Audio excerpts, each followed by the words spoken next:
तो बच्चों एक बार ब्रीफ रिकैप कर लेते हैं कि लास्ट क्लास में हम लोगों ने क्या क्या कंप्लीट कर लिया था and after that we will continue with our session. तो बच्चों in our last class we were talking about the watan jagirs, right? Now these are the watan jagirs of the Rajput region और the Rajput kingdom. So basically watan jagirs कौन थे बच्चों? So these were the people who were given the task of collecting the task, okay, tax.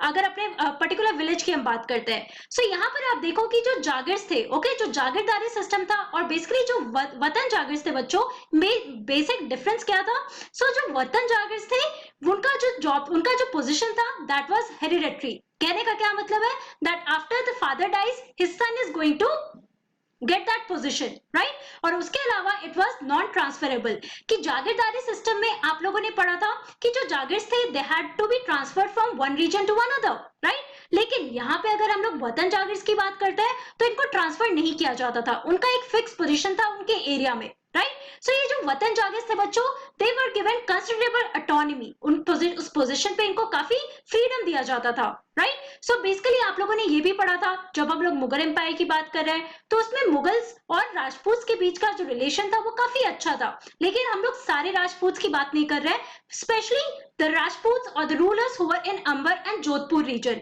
तो वहां के जो Rajput rulers थे उन्होंने सरेंडर किया था, राइट? एंड देयरफॉर उनका जो रिलेशन था वो मुगल के साथ अच्छा था, क्योंकि मुगल एम्पायर को अपना एक होल्ड स्टैब्लिश करना था in the Rajputana kingdom, right? So ये सारे इंपॉर्टेंट पॉइंट्स आप लोगों ने देखा जिसमें हम लोगों ने राजा अजीत सिंह के बारे में पढ़ा, राइट? तो धीरे धीरे जो वतन जागिर्स थे बच्चों, basically they try to extend their control over the adjoining areas. तो इसका बेस्ट एग्जांपल हमने क्या देखा? That they extended their control over the region of Gujarat and Malwa, and also it was Raja Ajit Singh who got the governorship of the region that is Gujarat and Raja Jai Singh who got the governorship of Malwa, okay? So basically ये important points हम लोगों ने देखा, right? उसके बाद हम लोगों ने देखा धीरे धीरे जब आगे आप देखोगे कि 1740s का जो टाइम था, नाउ दीज वतन जागिर्स और these rulers, the Rajput rulers, they were facing the threat from the Maratha campaigns, right? और राजा जयसिंह जो थे बच्चों, उनको 1722 में सूबेदारी दी गई थी, कहाँ की? आगरा की, ओके? तो ये छोटे मोटे इंपॉर्टेंट पॉइंट्स थे जो हम लोग ने वतन जागिर्स ऑफ राजपूत में समझा, जो हमारा सेकंड कैटेगरी था, right? While we are talking about the emergence of new states here. अब बच्चों हम लोग अपना नेक्स्ट सब टॉपिक यहाँ पे शुरू करते हैं, दैट इज सीजिंग इंडिपेंडेंस। अब सीजिंग इंडिपेंडेंस कहने का क्या मतलब है बच्चों? कि ऐसे जो स्टेट्स इमर्ज हुए थे they had to seize independence, इनको इंडिपेंडेंस लेना पड़ा था, इनको दिया नहीं गया था, राइट? तो इन लोगों को बहुत सारे कैंपेन्स, बहुत सारी लड़ाइयां करनी पड़ी थी, बहुत सारे बैटल्स लड़ने पड़े थे।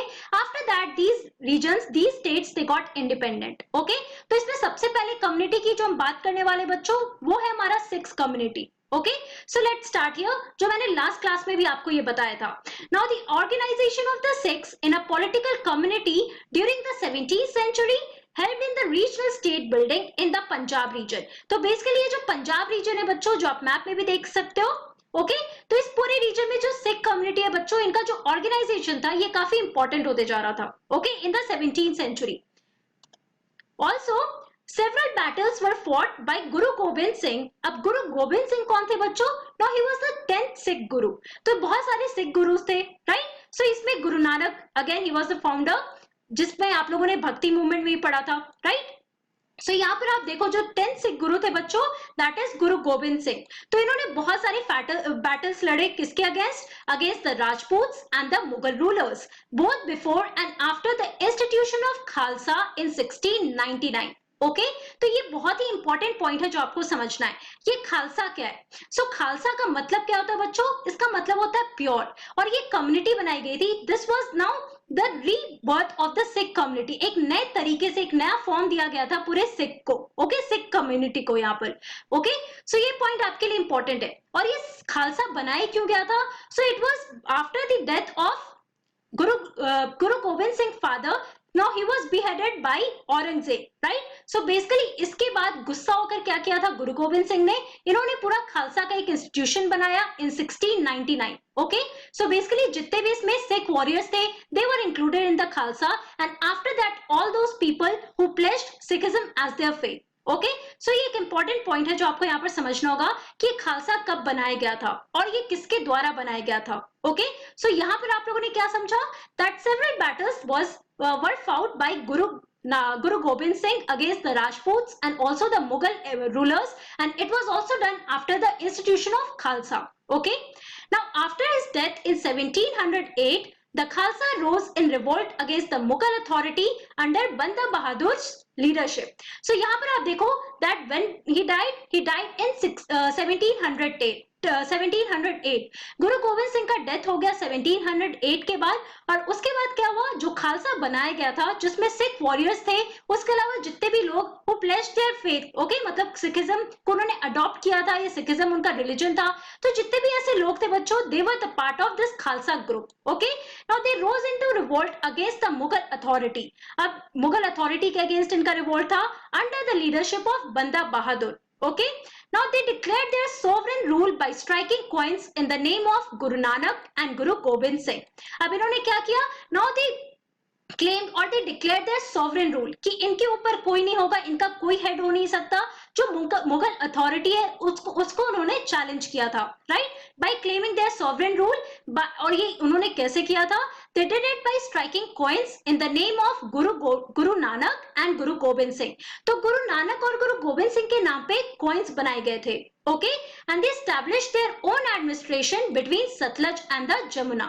तो यहाँ पर आप देख सकते हो किस तरीके से they rose to power. Okay, it was after the death of Guru Gobind Singh in 1708 and it was under the leadership of Banda Bahadur, right? So basically उसके बाद उन्होंने क्या किया, they declared their sovereign rule in their region and also by striking the coins in the name of Guru Gobind Singh and Guru Nanak. तो एक important point है जो यहाँ पर आपको समझना होगा. ओके, यहाँ पे आप पिक्चर्स में देख सकते हो, these are the pictures showing these leaders who are fighting. Okay, गुरु गोविंद सिंह को भी यहाँ पे आप देख सकते हो इस पिक्चर में, राइट. सो एक पिक्चर है जिसमें डिपिक्ट किया जा रहा है how they are fighting in the battleground there. Okay, now under a number of able leaders in the 18th century, the Sikhs organized themselves into a number of bands called the Jatas और later on micelles. So basically बच्चों यहाँ पर आप देखो कि कुछ able leaders थे, मतलब कुछ स्ट्रॉन्ग लीडर्स थे इन 18th सेंचुरी. उनके अंडर क्या किया गया, जो सिख कम्युनिटी थे, जो सिख कम्युनिटी था बच्चों, they organise themselves into a number of bands. और ये नंबर ऑफ बैंड्स को क्या कहा जाता था, तो ये ग्रुप्स को कहा जाता था जटास, नहीं तो micelles. Okay, their combined forces were known as the Grand Army, that is Dal Khalsa. So basically जो एक बैंड बनता था जिसमें ग्रुप ऑफ मेंबर्स हुआ करते थे, सिख कम्युनिटीज थे उसके अंदर, जिसको मिसल या जटास कहा जाता था, राइट. तो इनका जो कंबाइंड फोर्स था उसको क्या कहा जाता था, जो एक ग्रैंड आर्मी था इनका, उसको कहा जाता था दल खालसा. तो ये पॉइंट आपके लिए इंपॉर्टेंट है. ये जितने भी टर्म्स मैं आपको यहाँ पे बता रही हूँ, ये सारे टर्म्स का मतलब आपको समझना है. Okay, the entire body used to meet at Amritsar at the time of Baisakhi and Diwali to take collective decisions known as resolutions of the Guru, that is Gurmatas. Okay, so basically यहाँ पर आप देखो कि जितना ये पूरा body है बच्चों, that is the दल खालसा, ये क्या करते थे, ये दिवाली और बैसाखी जो इनका सबसे इंपॉर्टेंट फेस्टिवल है, और ये बैसाखी के दिन ही ये खालसा का इंस्टीट्यूशन हुआ था. तो प्लीज रिमेंबर दिस पॉइंट है कि इनके लिए बैसाखी बहुत ही ऑस्पिशियस फेस्टिवल है. ओके, सो बैसाखी और दिवाली के टाइम पे ये लोग क्या करते थे, ये लोग अमृतसर में मिला करते थे टू टेक कलेक्टिव डिसीजंस. और एक कलेक्टिव डिसीजंस को क्या कहा जाता था, इसको कहा जाता था the resolutions of the gurus. Okay, तो इसको गुरुमातास कहा जाता है. Again in the picture you can see this is the Sikh army here, and यहाँ पे आप देख सकते हो ये मिसल हुआ करता था बच्चों. ये समझ लो पूरा एक बैंड है, दैट इज जटास. तो कुछ सिख वॉरियर्स हुआ करते थे जो एबल लीडर्स थे बच्चों,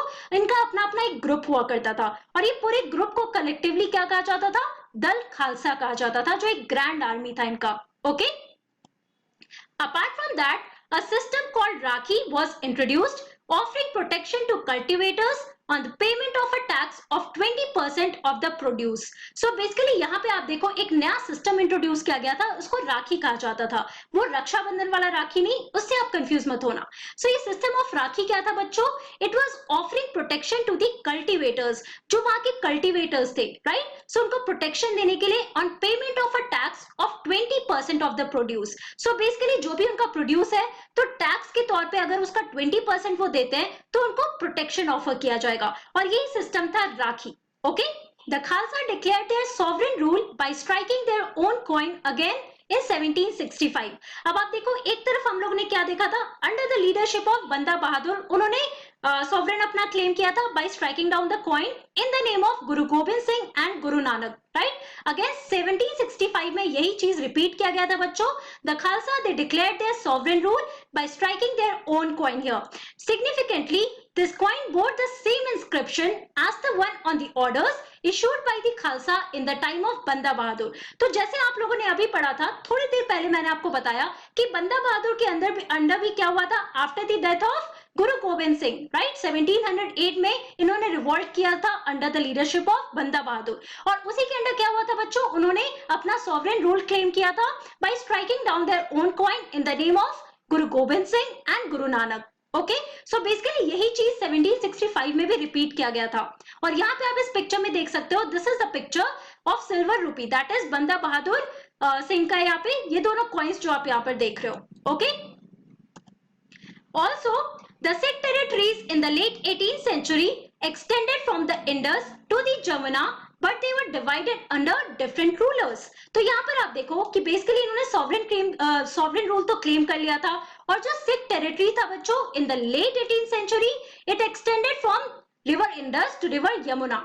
सो बेसिकली यहाँ पे आपका रिवर इंडस है, right, that is flowing from Punjab region here, and it extended to river Yamuna, right, जो दिल्ली के थ्रू फ्लो करता है, राइट. और दिस इज, ये पूरे रीजन में आप देख सकते हो इधर फ्लो करता है. सो बेसिकली ये आपका पंजाब का रीजन है, राइट. सो ये पूरे रीजन में आप देख सकते हो the Sikh territory it was extended from the river Indus to river Yamuna, but they were divided under different rulers. लेकिन इनका देखो अब डिवीजन था, फैक्शंस में डिवाइडेड थे अंडर डिफरेंट रूलर्स. मतलब 2-3 रूलर्स के बीच में लड़ाइयां होती थी, और उसकी वजह से जो पूरा कम्युनिटी था it was divided.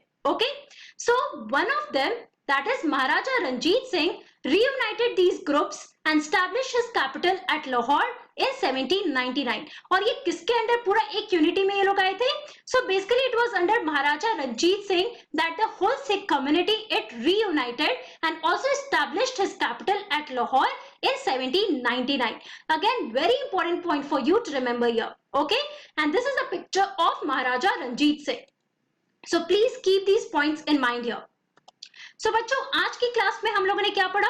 In today's class we discussed about the Sikh community, right? तो हम लोगों ने देखा किस तरीके से गुरु Gobind Singh he was one of the most important leader, और इन्होंने क्या किया, इंस्टीट्यूशन ऑफ खालसा बनाया in 1669 after his father was beheaded by Aurangzeb, right? और उसके बाद हम लोगों ने देखा किस तरीके से बहुत सारे रिवोल्ट्स हुए थे against the Marathas and also against the Rajputs and also against the Mughal empire, and it was under the leadership of Banda Bahadur की जो सिख कम्युनिटी थे बच्चों, द खालसा, राइट, जो इंस्टीट्यूशन ऑफ खालसा बनाया गया था, उन्होंने सॉवरेन क्लेम किया था by striking down their own coin under the name of Guru Gobind Singh and Guru Nanak, right. और 1765 में यही चीज को वापस से रिपीट किया गया था, और उसके अलावा बहुत सारे स्मॉल फैक्शंस या स्मॉल बैंड्स बनाए गए थे जिसको जटास या मिसल्स कहा जाता था, और ये कलेक्टिवली जो पूरा ग्रैंड आर्मी था बच्चों इसको दर खालसा कहा जाता था, राइट. और ये हमेशा दिवाली और बैसाखी के टाइम पे अमृतसर में मिला करते थे, और वहां पे कलेक्टिव डिसीजंस लिया जाता था on the resolutions of the Guru, right. So basically ये सारे इंपॉर्टेंट पॉइंट्स हैं जो आपको याद रखना होगा. एक और इंपॉर्टेंट पॉइंट मैंने बताया था about rakhi system that was introduced, कि जो भी कल्टीवेटर्स थे उनको प्रोटेक्शन ऑफर किया जाएगा when they are paying 20% as tax to the of their produce, right. And again महाराजा रंजीत सिंह के अंडर क्या हुआ था, जो पूरा सिख कम्युनिटी जो फैक्शंस में डिवाइडेड था, it reunited under the leadership of Maharaja Ranjit Singh and he established his capital at Lahore in 1799. तो ये सारे इंपॉर्टेंट पॉइंट्स हैं जो मैंने आपको शॉर्ट में भी बताया है. तो these are some of the important points that you have to keep in mind here. Okay, so बच्चों आज की क्लास में इतना ही. In our next class we are going to discuss about the Marathas. Okay, so that's all for today. Thank you very much. Have a nice day.